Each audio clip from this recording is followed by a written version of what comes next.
First time मेरे ख्याल सुंदरमणि के अंदर मैंने कोई आप लोगों को तकलीफ़ दी और प्रेस कॉन्फ्रेंस के लिए बुलाया। मसले काफ़ी हैं, मसाइल भी काफ़ी हैं और गाह बगाह जम्मू की प्रेस में तो मैं अपने इशू रेज़ करता रहा निशारा और सुंदरमणि के। तो मैंने सोचा क्यों नहीं आप लोगों से भी ये अपनी बातें शेयर की जाएं और आपसे अपने व्यू पॉइंट्स रखे जाएं, क्योंकि हम भी अखबारों में देखते हैं, मीडिया में देखते हैं, यहाँ पे लोग बड़े बड़े क्लेम करते हैं कि हमने ये काम किया, हमने इतनी सड़कें बनाई, हमने इतने फ़िल्टर प्लांट बनाए, हमने करप्शन रोक दी, ना खाएंगे ना खाने देंगे, ये नारे भी यहाँ चले। उन्होंने कहा बेरोज़गारों को हम रोज़गार देंगे, ये नारे भी यहाँ पे चले। और विकास की बहुत बड़ी बात हुई, सबका साथ सबका विकास की बात, वो नारा भी यहाँ पे लगा। लेकिन बड़े अफसोस के साथ कहना पड़ता है कि आज 2014 में जब इलेक्शन हुए थे, 3 साल यहाँ पे लोगों की चुनी हुई सरकार रही और यहाँ निशारा और सुंदरमणि से भारतीय जनता पार्टी के एमएलए जीत के गए। वादे तो बहुत बड़े थे, लेकिन जहाँ तक कामों का ताल्लुक है, क्योंकि मैं पीछे एक उनकी कोई बाइट सुन रहा था, उन्होंने बड़े रोड और ब्रिजेज और पता नहीं क्या क्या गिना दिया था उन्होंने। लेकिन आज मैं अपने छोटे भाई रविंदर रैना के नज़र में कुछ लाना चाहूँगा कि मेरे भाई, ठीक है, आपने जो ब्रिज गिनाए आपने बनाए होंगे, आप ये बताएं कि नए सड़कें कौन सी आपने लाई, नए ब्रिजेस कौन से लाए। क्योंकि लोगों ने जब आपको वोट डाला था तो उन्होंने इसके लिए नहीं डाला था कि आपको एमएलए बनाना है। आपने यहाँ तक कहा था कि मुझे इलेक्शन जिताइए, मैं डिप्टी चीफ मिनिस्टर बनूंगा। चलो, आप डिप्टी चीफ मिनिस्टर नहीं बने, वो आपको पता होगा, आपकी पार्टी को पता होगा, हम उस पर जाना नहीं चाहते। या कोई पर्टिकुलर एरिया के ही आप एमएलए थे? मेरे ख्याल आपको पीर बडेसर से, जंगल शेर मकड़ी से लेकर ऊना, कटाली, बमलिया, जो आपकी देवक हथल पंचायतें हैं, इधर से आपका दादल कलासरा जो ना पंचायत और जुला पंचायत है, उधर से लेके आपका जो भी ऊपर चन्नी पड़ाट, ऊपर कड़मा, द्रोणी वगैरह जो भी इलाका है, इन इलाकों के भी आप एमएलए थे। लेकिन जब आप बात करते हैं अपने कामों की, आप काम गिनाते हैं, तो आप पर्टिकुलर एक एरिया का गिनाते हैं। रविंदर रैना जी, मैं आपको याद कराना चाहूँगा कि ये कॉन्स्टिट्यूंसी बहुत बड़ी है। इस कॉन्स्टिट्यूंसी के अंदर दो बहुत बड़े लीडर हुए हैं, नंद कुमार वैद साहब और मास्टर बेली राम जी। नंद कुमार वैद साहब का अपना एक किरदार था, उन्होंने भी ज़िंदगी में लोगों की लड़ाई लड़ी, जंग लड़ी, कभी लोगों के कामों के साथ समझौता नहीं किया। मास्टर बेली राम जी हमेशा एमएलए बनते रहे, लेकिन उन्होंने भी हमेशा लोगों की जंग लड़ी और लोगों की हमेशा बात रखी और कभी भी निशारा और सुंदरमणि के अंदर कभी फ़र्का क्रिएट नहीं किया। लेकिन आज जब आप सड़कें गिनाते हैं, थोड़ा सा मैं भी आपकी नज़रों में लाना चाहता हूँ। मैं आपसे जवाब पूछना चाहता हूँ रविंदर रैना जी, बड़े अदब से और बड़े सलीके से, कि मेरे भाई, ये रोड जो आपका गाई पन्यास का रोड था, ये कब का रोड था? क्या ये बन गया? गाई पन्यास टू दादल और कलासरा जो एक ब्रिज बनना था तवी के ऊपर, जिस तवी को हम अपना मनावरी भी कहते हैं, मनावर तवी भी कहते हैं, वो मनावर तवी जिसके ऊपर आपने एक ब्रिज बनाना था गाई पन्यास से, और वो पार आपके दादर क्लासर को जोड़ना था, जो बड़ा एक पिछड़ा हुआ इलाका था। क्या वो जुड़ गया है? क्या बलवाल से गाई पन्यास रोड जो है कब से बना हुआ है? क्या वो बन गया है? आपने बड़े रोड गिनाए, लेकिन इन सड़कों का नाम आपने रविंद्र रैना जी नहीं लिया। मैं आपकी यादाश्त को ताज़ा करना चाहता हूँ। थोड़े से सुबह सुबह बादाम खाया करें, आपको याद रहेगा कि आपने कहाँ कहाँ आपकी कॉन्स्टिट्यूंसी है। आप टोक बनियाड़ी टू अम्बखोड़ी, क्या ये रोड बन गई है? क्या पैली टू टोक बनियाड़ी, क्या ये रोड बन गई है या इस पर काम लगा हुआ है? कुलडब्बी टू पलार, क्या ये रोड बनी? ये मैं सुंदरमणि की बातें कर रहा हूँ, अभी मैं निशारा की साइड नहीं गया, मैं सुंदरमणि की बातें कर रहा हूँ रैना साहब। क्या मिडिल कांगड़ी पुन्ना खेतर से जो रोड बननी थी और पलवाल में जानी थी, क्या वो रोड का टेंडर हुआ? क्या वो रोड किसी खाते में है? या कांगड़ी के लोगों के साथ धोखा, पलवाल के लोगों के साथ धोखा है?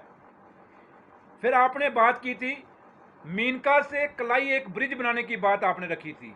क्या मीनका से कलाई, क्या ब्रिज का कहीं अता पता है? क्या वो कहीं बन रहा है? क्या ठिचका से आपने बैरीपत्तन एक पुल बनाना था बाया चरिया, क्या वो रोड या वो ब्रिज कहीं है? ये मैं आपसे रैना साहब पूछना चाहता हूँ। फिर आप बात करते हैं कांगड़ी टू कलाड़ी, क्या वो रोड का कहीं अता पता है? फिर आप ब्रिज की एक ब्रिज बनाना था आपने ठिचका से वाया ठुला दी पहली, ये दंदानी आपने कंटेक्ट करना था। ठिचका टू दंदानी वाया ठुला दी पहली, क्या ये ब्रिज बना? फिर आपने टेरी टू सलेरी वाया चक तबेला, एक रोड की आपने वादा किया था, क्या कहीं ये खाते में है? आप कहीं गिनते हैं इसको? फिर मकोल टू थुम्बा, एक बहुत पुराना रोड है जिस पे काम हुआ, क्या ये कहीं खाते में है? फिर मकोल टू मचोला बाया नोती लंगर, एक रोड का प्रपोजल था, क्या कहीं ये रोड कहीं आपने बनाया? पर्टिकुलर एक घर तक बनाया, क्या आगे के लोगों के लिए रोड की जरूरत नहीं थी?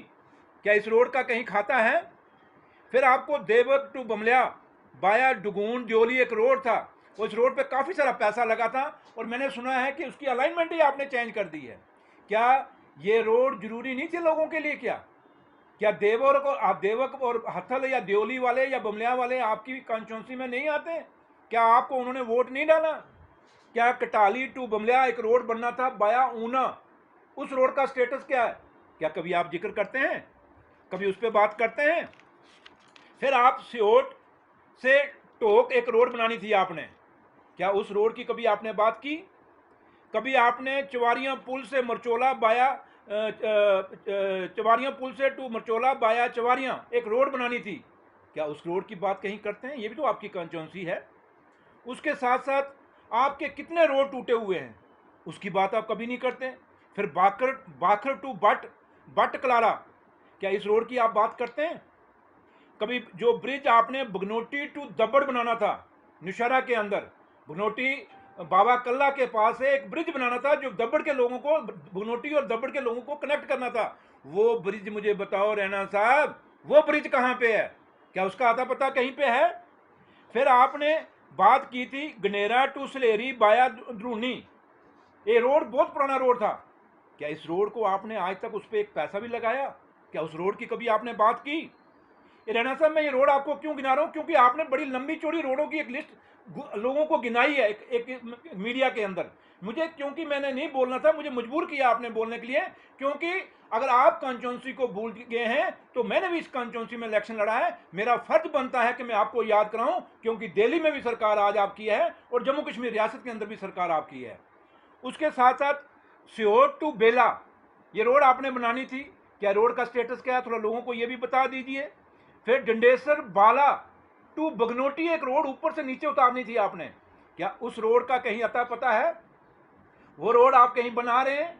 थोड़ा सा डंडेसर बाला के लोगों को बताओ, 75 साल हो गए, आज भी वो पहाड़ के ऊपर बसते हैं, उनके अगर कोई बीमार हो जाए तो आज भी चारपाइयों के ऊपर वो अपने लोगों को उतारते हैं, क्या उन लोगों के बारे में आपने सोचा रैना साहब? फिर आप बात करते हैं रोड, जो आज रोडें टूटी हुई हैं, चाहे आप कांगड़ी से जो ठिचका रोड गई उसकी कंडीशन देखें, जो आपकी रोड जो आपकी ये आज यहाँ से गाइस से जो रोड नीचे जा रही है आपकी तला तक, उस तला की जो बाया मुथवाल, उस रोड की कंडीशन देखें क्या हालत है। फिर आप जितनी भी सड़कें आपकी हैं, चाहे नौशहरा में चले जाएं, जो पुरानी सड़कें बनी हैं वहाँ मैग्नेमाइजेशन नहीं हुई। और सबसे बड़ी बात, ये कौन सा आपका महकमा है, ये कौन सी आपकी सरकार है कि आज आपकी लुक पड़ती है, 20 दिन के बाद वो लुक उखड़ जाती है? इससे पहले तो जब भी लुक पड़ती थी हम देखते थे कम से कम 4-4, 5-5 साल लुक रहती थी, लेकिन आज मैग्नेमाइजेशन बाद में होती है, उखड़ बाद में जाती है, पहले उतर जाती है। ये कौन सा मजाक है? कभी इस पे बात आपने की? और सबसे बड़ी बात रैना साहब, एक रोड जो प्राइम रोड था और बड़े गाजे बाजे के साथ आपने और मेंबर पार्लियामेंट युगल किशोर शर्मा साहब ने देवक अथल मकोर रोड का आपने बड़ा वहाँ पे उद्घाटन किया था, आपने लोगों को समझ बाग दिखाए थे कि ये एक चांदनी चौक बन जाएगा, मकोर देवक अथल सिया बंदराई शंदराई जो भी है, ये इलाका बड़ा डेवलप हो जाएगा ये रोड बनने से, और 24 करोड़ का वो प्रोजेक्ट आया था। मैं आपसे पूछना चाहता हूँ, आपके बड़े प्यारे एक ठेकेदार ने वो रोड बनाई थी, वो रोड आज गिर गई है, ना वहाँ नालियाँ बनाई गई, ना वहाँ डंगे बनाए गए, लुक पूरी उखड़ गई है, पूरी लुक भी डाली नहीं गई। उस रोड पे आप क्या कहना चाहेंगे?